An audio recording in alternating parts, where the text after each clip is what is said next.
শরীর মোবারক থেকে ওনার কাপড়গুলি খুলে দিলেন। যেরকম সুবহানাল্লাহ, কেমন রাসূল ছিলেন চিন্তা করেন। আমার নবী যখন কাপড় মোবারক খুলে পিঠ মোবারক গায়ে দিলেন, ওই সাহাবা চোখের পানি ছেড়ে দিয়েছেন।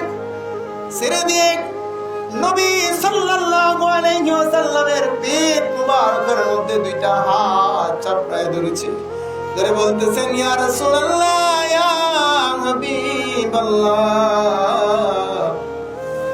আপনাকে আঘাত করার কোনো উদ্দেশ্য আমার নয়।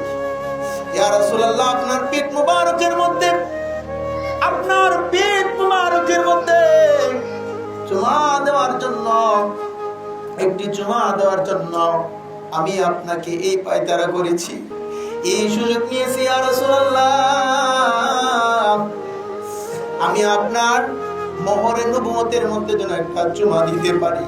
ওই সাহাবা নবীজির পিঠ মুবারকের মধ্যে মোহরে নবুয়ত ছিল, ওই মোহরে নবুয়তের মধ্যে চুমা দিলেন এবং বলতে লাগলেন, ও আমার সাহাবারা, ইয়া রাসূলুল্লাহ, ইয়া হাবিবাল্লাহ, নবী গো, আমার জিন্দেগীর যত আমল আছে, কোন আমল দিয়ে জান্নাতে যাইতে পারবো আমি গ্যারান্টি দিতে পারি না।